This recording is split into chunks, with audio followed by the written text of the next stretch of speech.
Unpacking the tug from the wooden crate.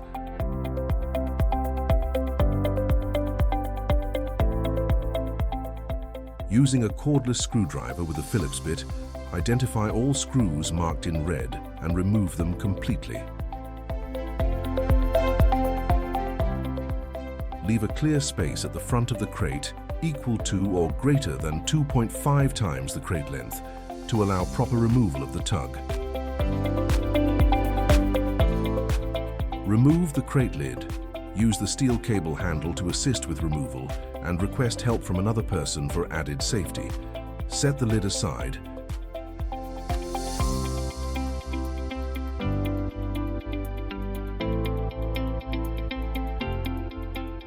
And use the internal wooden braces, slats, as supports to build a ramp for removing the tug from the crate.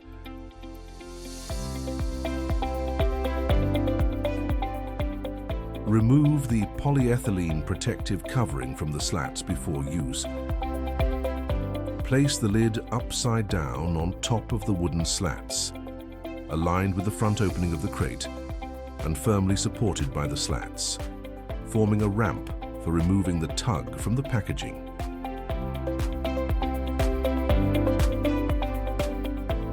Turn on the remote control, then switch on the master power key on the tug's control panel.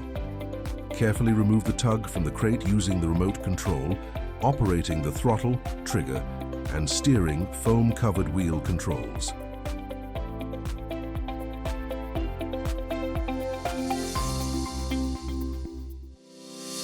Getting to know your tug. Remote control. 4 commands are used to operate the remote control. Power on/off switch, located on the top of the remote control. Switch on to the left, switch off to the right. When turned on, the remote control display will illuminate. Important: the remote control must always be turned on before switching the master switch on or off at the tug's instrument panel. Throttle. The trigger on the remote control functions as the throttle. Pulling the trigger backward moves the tug forward. Pushing the trigger forward moves the tug backward. The speed and intensity of movement are controlled entirely by the operator. Therefore, great care and attention are required when using the throttle. Sudden or abrupt movements must be avoided. Steering control. The foam-covered wheel is the steering control. Clockwise and counterclockwise rotation will turn the tug accordingly, assuming the operator is positioned facing the rear of the tug. As with the throttle, steering intensity is controlled by the operator. Use with caution and maintain full attention during operation. Load/unload tow servo selector. The switch located on the right side of the remote control is the servo selector that controls the locking and unlocking of the rocker plate. This is a critical safety command and requires maximum attention. Incorrect activation may cause the aircraft to fall from the tug during towing.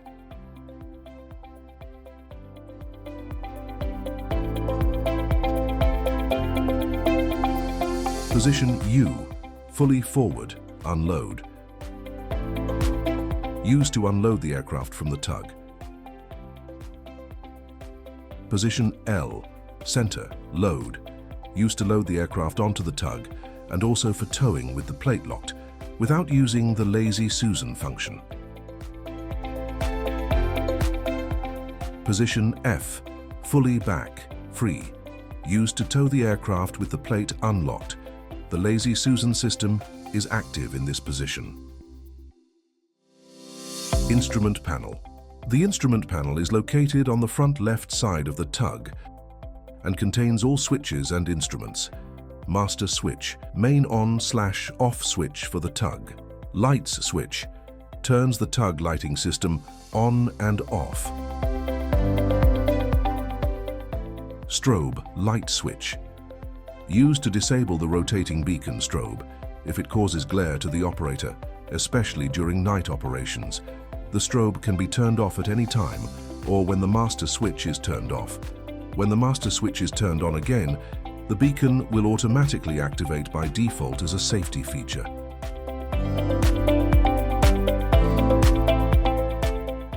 Up-down switch controls the upward and downward movement of the Robinson helicopter lift when the tug is equipped with this optional feature. Hourmeter displays the total operating hours of the tug in decimal format. Voltmeter indicates the instantaneous battery voltage or battery charge level. 12 volts and 24 volts power outlets. Female connectors for the tug's mini GPU system. The corresponding male connector is located on the cable. Optional feature: charger switch. Next to the battery charging connector, there is a small on/off switch. This switch must be turned on when the charging cable is connected to a 220 volt /60 Hz power source. Bind switch, used to pair the remote control with the tug's main control board. Under normal operation, this switch must remain in the OVFFE position. It should only be activated in the event of remote control signal loss, as described later in this manual.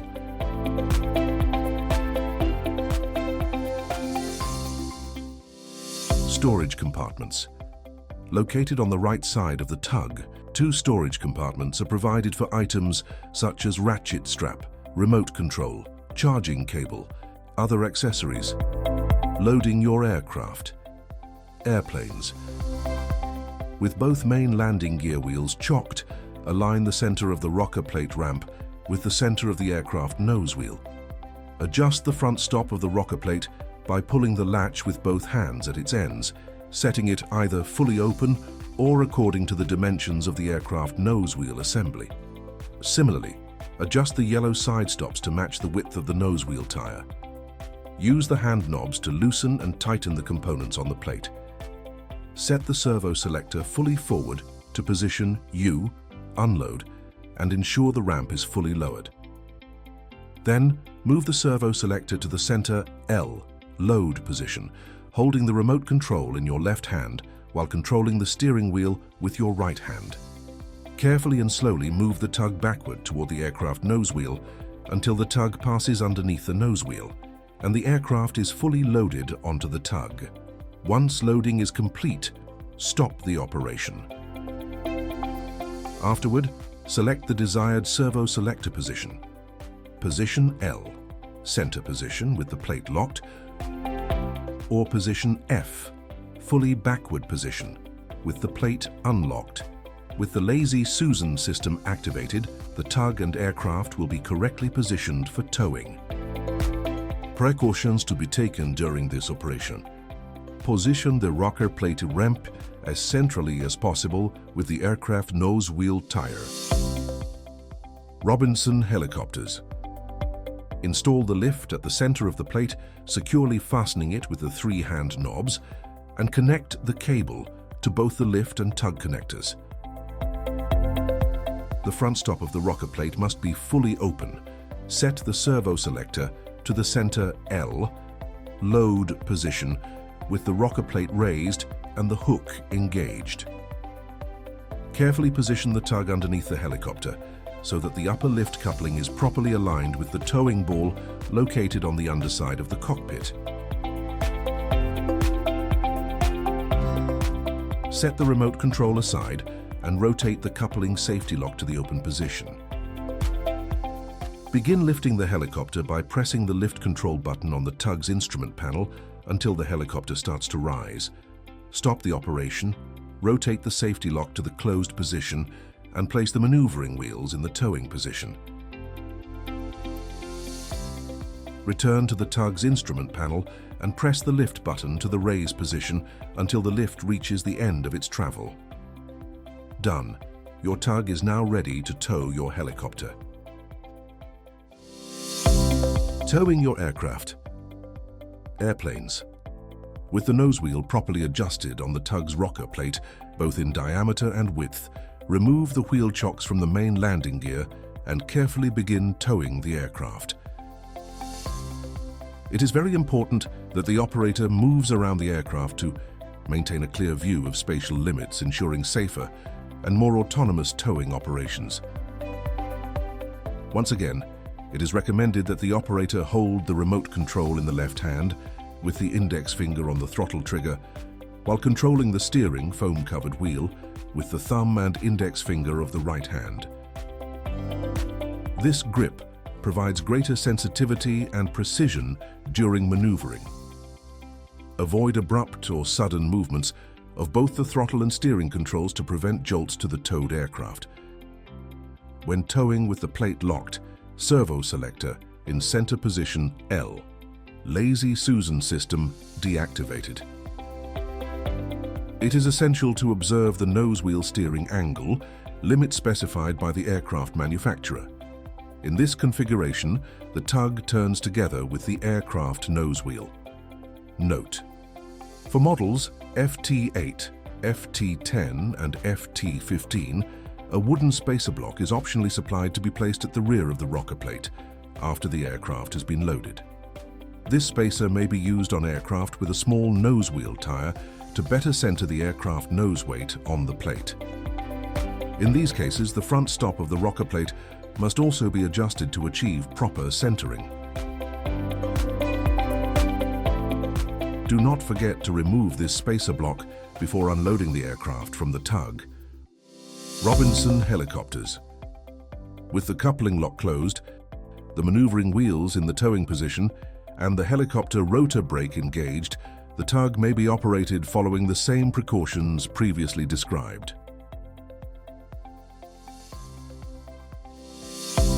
Unloading your aircraft airplanes.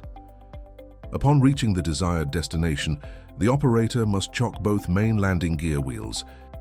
Set the servo selector to position U, fully forward, and carefully, slowly unload the aircraft.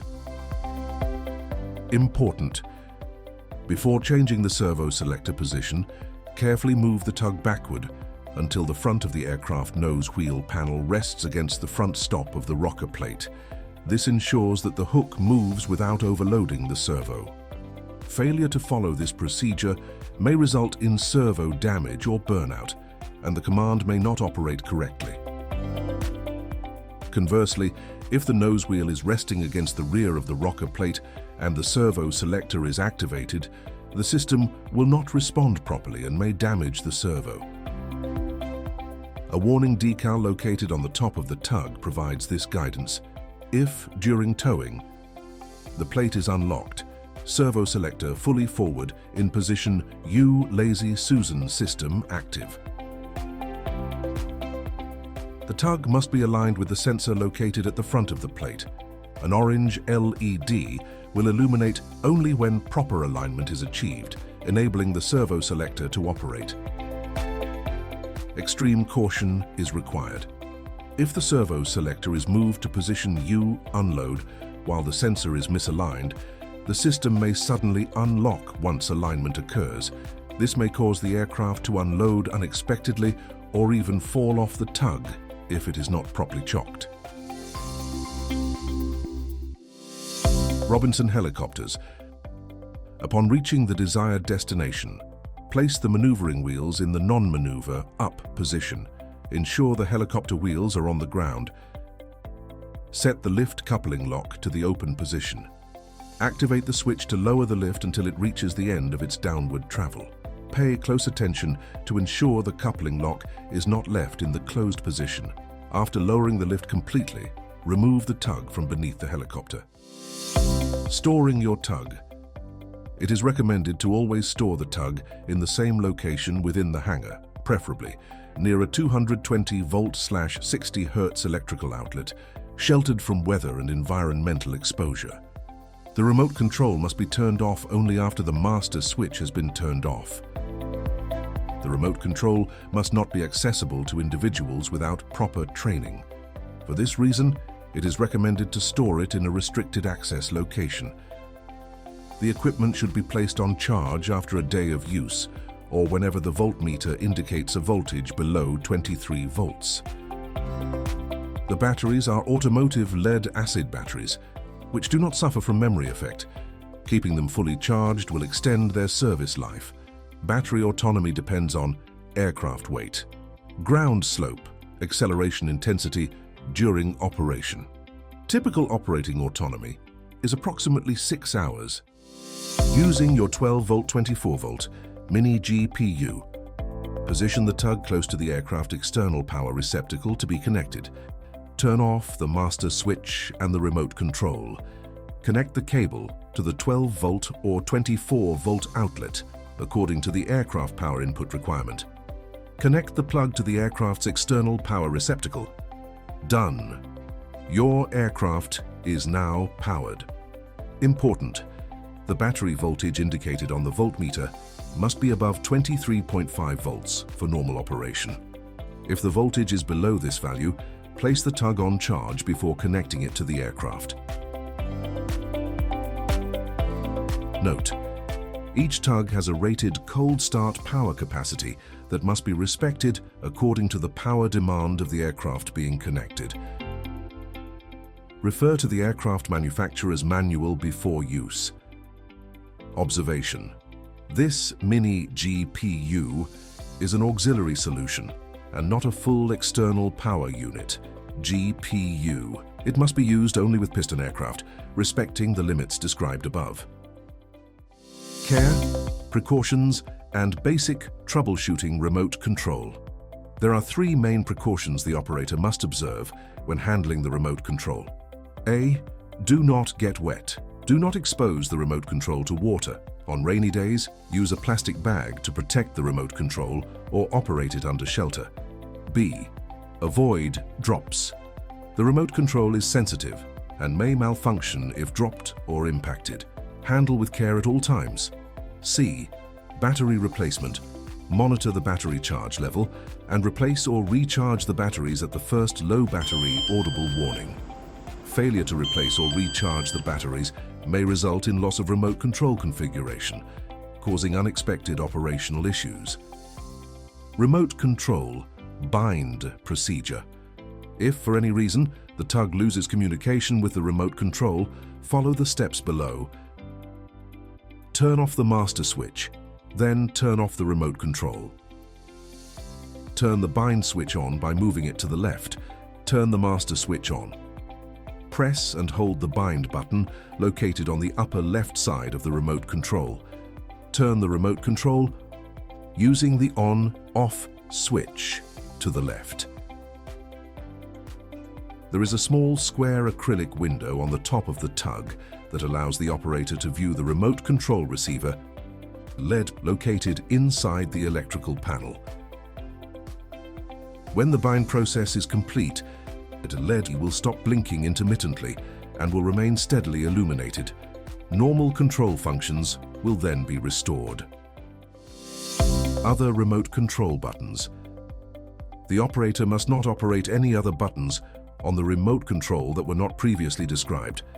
These buttons are configuration keys and should only be used in the event of an anomaly under guidance from FTUGS technical support. Some buttons are intentionally covered with tape to prevent accidental activation.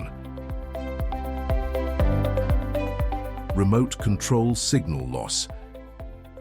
If the tug loses the remote control signal, it will automatically stop within up to 3 seconds after signal loss.